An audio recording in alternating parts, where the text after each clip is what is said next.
முத்துன கத்திரிக்காய் பேர்லேயே சொல்லிட்டாங்க. இதில் இருக்கவங்க எல்லாருமே பார்த்தீங்க அப்படின்னா முத்துனவங்கன்னு சொல்லிட்டு.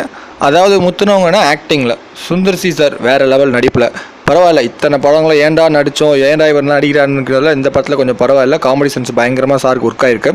இந்த படத்தை எடுத்தது யாருன்னு பார்த்தீங்க அப்படின்னா சுந்தர் சி சாரோட உதவி இயக்குனர் வெங்கட் ராகவன் தான் இந்த படத்தை எடுத்திருக்காரு. அது மட்டும் இல்லாமல் பார்த்தீங்க அப்படின்னா இந்த படம் ஏற்கனவே வந்து மலையாளத்தில் ரிலீஸ் ஆன வெள்ளிமுக்கா படத்தோட ரீமேக் தான். இந்த படத்தில் பார்த்தீங்க அப்படின்னா யார் யார் நடிச்சிருக்காங்க அப்படின்னா சுந்தர் சி சார் நடிச்சிருக்காங்க. அப்புறம் வந்து பூனம் பாஜுவா ஜோடி நடிச்சிருக்காங்க. விவிடி கணேஷ், சதீஷ், சிங்கம்புலி இவங்களும் நடிச்சிருக்காங்க. இந்த படத்தை வந்து பார்த்தீங்க அப்படின்னா சுந்தர் சி சாரும் அவரோட ஒய்ஃப் குஷ்பு மேடமும் சேர்ந்து தயாரிப்பு பண்ணியிருக்காங்க.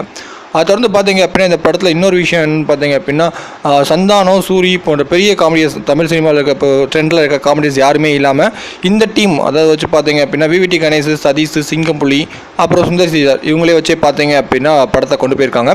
நல்ல காமெடி சென்ஸாக அந்த படத்தை எடுத்திருக்காங்க. இது ஒரு ரீமேக் படம் அப்படி இருந்தாலும் பார்த்தீங்க அப்படின்னா தமிழ் சினிமாவில் வந்து நம்ம சுந்தர் சி சார் படத்தை சொல்லவே முடியாது. காமெடி ப்ளஸ் மசாலா அதுதான் ஒரு படத்தில் மிஸ் ஆகாது. அந்த வகையில் பார்த்தீங்க அப்படின்னா இந்த படமும் அதுக்கு கொஞ்சம் கூட குறையே கிடையாது. அந்த விதத்தில் ரெடி பண்ணியிருக்காங்க. ஃபுல்லாக வந்து பார்த்தீங்க அப்படின்னா படத்தில் காமெடி சரவடியாக தான் கொண்டு போயிருக்காங்க. சுந்தர் சி சாருக்கு வந்து பார்த்தீங்க அப்படின்னா இந்த படம் ஒரு பார்த்தீங்க அப்படின்னா ஒரு காமெடி படம், நல்ல ஒரு படமாக வீட்டில் வந்து குடும்பத்தோடு போய் பார்க்குற ஒரு படமாக அமைஞ்சிருக்கு. அதை தொடர்ந்து பார்த்தீங்க அப்படின்னா சுந்தர் சி சார் பேசுகிற டைலாக், எம்ஜிஆர் 40 வயசில் தான் சினிமாவில் ஹீரோவானார் எப்படி சொல்கிறதுக்கும், அதுக்கு ஆப்போசிட்டில் வந்து பார்த்தீங்க அப்படின்னா யோகி பாபு வந்து சச்சி 40 வயசில் ரிட்டையர்ட் ஆகிட்டான்னு சொல்கிறதுக்கும் செம்ம காமெடி. தேட்டரே வந்து பார்த்தீங்க அப்படின்னா சிரிப்பு சரவடியில் ஃபுல்லாக ஆரவாரம் பண்ணிட்டு இருந்தாங்க.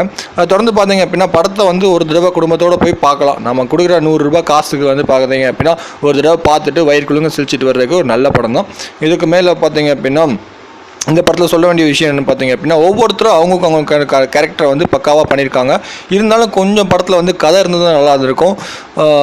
இன்னும் கொஞ்சம் ட்ரை பண்ணியிருக்கலாம், வேறு மாதிரி கூட ட்ரை பண்ணியிருக்கலாம். ஓகே, டேரக்டர் வந்து புதுசு சுந்தர் சி அசிஸ்டன்ட் நல்லா பண்ணியிருக்காப்புல. ஒரு ரீமேக் படத்தை இந்த அளவுக்கு தமிழ் சினிமாவில் பண்ணுறது கொஞ்சம் கஷ்டமான விஷயம் தான். அதை இந்த டீம் வந்து பக்காவாக பண்ணியிருக்காங்க. பின்னணி இசை பார்த்தீங்க அப்படின்னா ஓகே, இந்த படத்துக்கு என்ன வேணுமோ அதை அழகாக கொடுத்துருக்காங்க அப்படி சூப்பராக சொல்லிட்டு. ஓகே, ரிவ்யூ பிடிச்சிருந்தா உங்கள் ஃப்ரெண்ட்ஸுக்கு ஷேர் பண்ணுங்கள், சப்ஸ்கிரைப் பண்ணுங்கள், படத்தை பார்த்து என்ஜாய் பண்ணுங்கள். தேங்க்யூ.